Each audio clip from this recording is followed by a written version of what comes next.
Welcome to this edition of the Native News Update. I'm your host for today's program, Paul DeMain.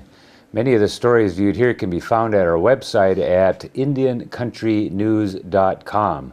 Here's the news for the day from the Associated Press and other Native news sources. Passengers on Rail Runner Express commuter trains between Santa Fe and Albuquerque get a different view of the northern New Mexico countryside than motorists on Interstate 25.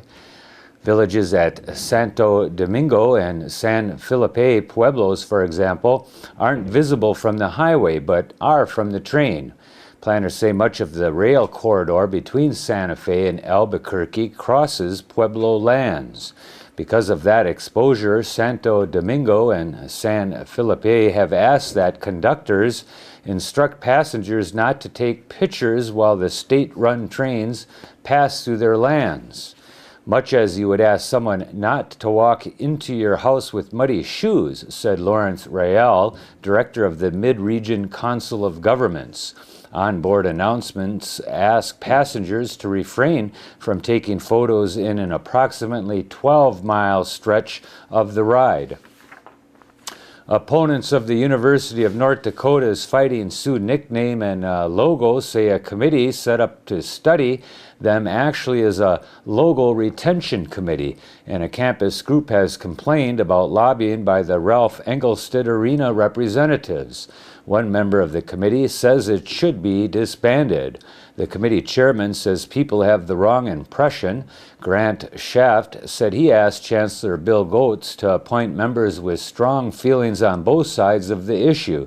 The role of the 10-member group is not to negotiate with tribes, but to study the issue, Shaft said. A settlement of the lawsuit with the NCAA requires the support of the Standing Rock and Spirit Lake tribes by November 2010 if UND wants to continue using the Fighting Sioux nickname and logo without penalties. The bank accounts of a Grand Island insurance agency under investigation for an alleged Ponzi scheme and the accounts of a related company have been frozen in Nebraska. An attorney representing First American's insurance service in its bankruptcy says First Nations compensation plan has now been pulled into the fray despite its status as a viable insurance company. That has halted claim payments for the time being. Attorney Bob Craig said this week that the company is operated out of the same Grand Island offices as First Americans, and the same people are involved with each organization, but it has not filed for bankruptcy. And authorities are investigating how First Americans lost more than $100 million. A Canadian judge ordered the government this week to resume efforts to win clemency for a Canadian on death row in Montana. Ronald Smith was convicted in 1983 of murdering 2 American Indians and has been fighting execution for years.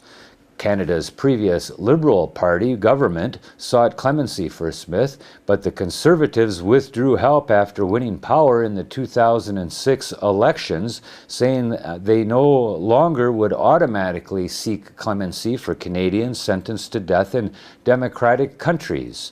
Federal Court Justice Robert Barnes said the government's move was unfair. He ordered the government to continue to apply the former policy of supporting clemency on behalf of Canadians facing the death penalty in any foreign state to Mr. Smith. Canada abolished the death penalty in 1976. The interim chairman of the Crow tribe in Montana has laid off 8 workers, including his predecessor's former wife, who is herself seeking to become the new chairman. Chairman Carl Venn passed away of natural causes on February 15th after winning election to a second term in November. Vice Chairman Cedric Black Eagle is serving as interim chairman until an April 18th election. Black Eagle says all 6 employees of the tribe's enrollment department and 2 people from other departments were laid off this week. He described the employees as political appointees and said the tribal constitution gives the interim chairman the power to make such personnel decisions. Among those let go was enrollment director Edwina Littlelight. She is Ven's ex-wife and one of 5 candidates now vying to succeed him. Chunks of asphalt suspended from the frame of a teepee over a bed of aerial maps, shreds of old tires cast in rubber molds and shaped into a war shield that split down the middle with a white zigzag line, a door frame wallpapered with real estate ads and pictures of American Indians with the word "sold" sprawled in bold letters. The title, "Welcome to the Res." There is nothing traditional about Corwin Courte Claremont's artwork. In unconventional ways, he spent a lifetime challenging the viewers of his work to understand what he has to say. Every piece of his artwork gives way to ironic twists and turns, full of social and political commentary as it relates to his American Indian culture. For me, art is about life, Claremont said in a reserved, soft-spoken tone that belies the brash force of his artwork. Anything you're engaged in gives substance that might filter into a project. You have to be a participant in life. As a longtime assistant vice president and art instructor at the Salish Katune College in Pueblo, Montana, Claremont is immersed in the culture from which he draws inspiration for his artwork. Lavina Wilkins grew up gathering various berries and other native plants along the Yakima River in Washington state. Raised by her grandmother, the Yakima learned firsthand the inseparable link between the land and her people. The Creator provided us everything we needed to survive, says Wilkins, now a tribal elder and manager of the Yakima Nation's language program. We have made use of all of these things. For countless generations, the Yakima have used various native plants for food, medicine, tools, and shelter. But over the past 150 years, sprawling hop fields, apple orchards, and vineyards have chiseled away at the 1.2 million acre reservation, encroaching on the habitat of many native plants. Some plants are entirely wiped out.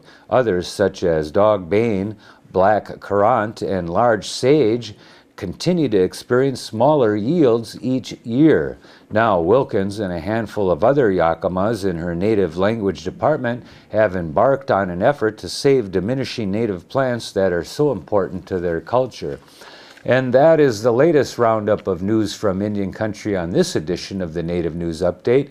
We want to thank our underwriters for helping us with this broadcast. Stop in again for the next edition right here.